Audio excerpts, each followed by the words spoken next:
اعوذ باللہ من الشیطان الرجیم بسم اللہ الرحمن الرحیم۔ سورہ فاطر کی چند آیتیں پڑھ رہا ہوں۔ آیت نمبر 29، آیت نمبر 30، آیت نمبر 31۔ ان الذین یتلون کتاب اللہ واقاموا الصلاۃ، بے شک جو لوگ اللہ کی کتاب پڑھتے ہیں اور نماز قائم کرتے ہیں، وَأَنفَقُوا مِمَّا رَزَقْنَاهُمْ سِرًّا وَعَلَانِيَةً، اور جو کچھ ہم نے ان کو عطا کیا ہے ان میں سے چھپے اور کھلے خرچ کرتے ہیں۔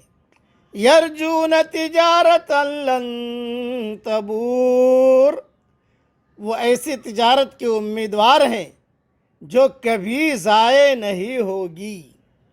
لیوفیہم اجورہم ویزیدہم من فضلہ، تاکہ اللہ ان کو ان کا پورا اجر دے اور ان کے لیے اپنے فضل سے اور زیادہ کر دے۔ انہ غفور شکور، بے شک وہ بخشنے والا ہے، قدردان ہے۔ والذی اوحینا الیک من الکتاب هو الحق مصدقا لما بین یدیہ، اور ہم نے آپ کی طرف جو کتاب وحی کی ہے وہ حق ہے، اس کی تصدیق کرنے والی ہے جو اس کے پہلے سے موجود ہے۔ ان اللہ بعبادہ لخبیر بصیر، بے شک اللہ اپنے بندوں کی خبر رکھنے والا ہے، دیکھنے والا ہے۔ اب اس کی مختصر تشریح سن لیجیے۔ علم والا وہ ہے جو معرفت والا ہو، اور جس شخص کو معرفت حاصل ہو جائے وہ خدا کی کتاب کو اپنا فکری رہبر بنا لیتا ہے، وہ اللہ کا عبادت گزار بندہ بن جاتا ہے۔ انسانوں کے حق میں وہ اتنا مہربان ہو جاتا ہے کہ اپنی محنت کی کمائی میں سے ان کے لیے بھی حصہ لگاتا ہے۔ اس کے اندر یہ حوصلہ پیدا ہو جاتا ہے کہ ہماتن اپنے آپ کو خدا کے کام میں لگا دے اور اس پر قانع رہے کہ اس کا انعام اس کو آخرت میں دیا جائے گا۔ قرآن کی صداقت کا ایک ثبوت یہ بھی ہے کہ وہ عین ان پیشن گوئیوں کے مطابق ہے جو پچھلی کتابوں میں اس سے پہلے آ چکی تھی۔ اگر کوئی شخص سنجیدہ ہو تو یہی واقعہ اس کے قرآن پر ایمان لانے کے لیے کافی ہو جائے۔ اہل ایمان کی یہ چند صفات بیان کی اس آیت میں۔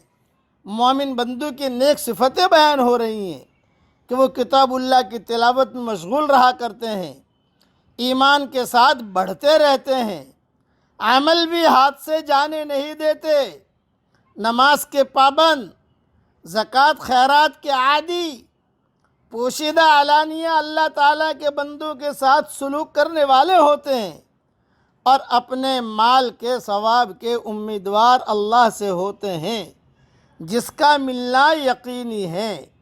انہیں ان کے پورے ثواب ملیں گے، بلکہ بہت بڑھا چڑھا کر ملیں گے، بہت بڑھا چڑھا کر، اور جس کا خیال بھی انہیں نہیں ہوگا اللہ تعالیٰ اتنا دے گا۔ اللہ تعالیٰ گناہوں کا بخشنے والا اور چھوٹے اور تھوڑے عمل کا بھی قدرداں ہے۔ حضرت مطرف رحمۃ اللہ علیہ تو اس آیت کو قاریوں کی آیت کہتے تھے۔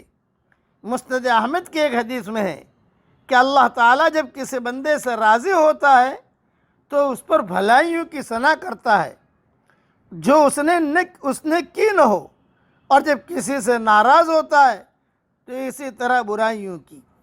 یہ حدیث مسند احمد میں بھی ہے اور تفسیر ابن کثیر جلد 5 صفحہ 326 پر بھی ہے۔